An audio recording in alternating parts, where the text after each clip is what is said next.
ടുനെറ്റ് news കാലാവസ്ഥാ വാർത്തയിലേക്ക് സ്വാഗതം. സംസ്ഥാനത്ത് ഇടവേളയ്ക്കുശേഷം കഴിഞ്ഞ ദിവസങ്ങളിലായുണ്ടായ മഴസാധ്യത ഇല്ലാതാകുന്നു. ഇന്നുകൂടിയാണ് മഴസാധ്യതയുള്ളത്. നാളെ മുതൽ വീണ്ടും എല്ലാ ജില്ലയിലും വരണ്ട കാലാവസ്ഥക്കാണ് സാധ്യതയെന്നാണ് കേന്ദ്ര കാലാവസ്ഥാ നിരീക്ഷണ വിഭാഗം അറിയിച്ചിരിക്കുന്നത്.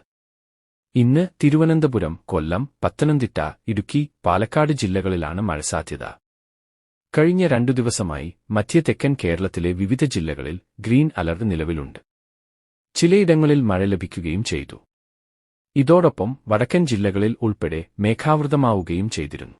അതേസമയം മഴസാധ്യത രൂപപ്പെടുകയും മേഘാവൃതമാവുകയും ചെയ്തോടെ സംസ്ഥാനത്ത് അനുഭവപ്പെട്ടിരുന്ന ശക്തമായ തണുപ്പിൽ കഴിഞ്ഞ 2 ദിവസമായി കുറവ് അനുഭവപ്പെട്ടു.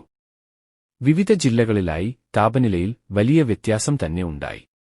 മഴസാധ്യത രൂപപ്പെടുന്നതോടെ തണുപ്പിൽ കുറവ് വരുമെന്ന് കഴിഞ്ഞ ദിവസം പ്രേക്ഷകരെ അറിയിച്ചിരുന്നു. എന്നാൽ നിലവിൽ മഴസാധ്യത നീങ്ങിത്തുടങ്ങിയ സാഹചര്യത്തിൽ വരും ദിവസങ്ങളിൽ വീണ്ടും തണുപ്പ് ശക്തിപ്പെടും.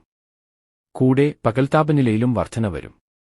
ഇന്നുതന്നെ തണുപ്പും ചൂടും കൂടിയിട്ടുണ്ട്. സംസ്ഥാനത്ത് നാളെ മുതൽ തണുപ്പ് ശക്തിപ്പെടുമെന്ന് മെറ്റ്ബീറ്റ് വെതർ അറിയിച്ചു. അടുത്ത ഏതാനും ദിവസം തണുപ്പ് ശക്തമായി തുടരാനാണ് സാധ്യത. കാലാവസ്ഥാ വാർത്തകൾ കൃത്യമായി ലഭിക്കാൻ ചാനൽ സബ്സ്ക്രൈബ് ചെയ്യുക. നന്ദി.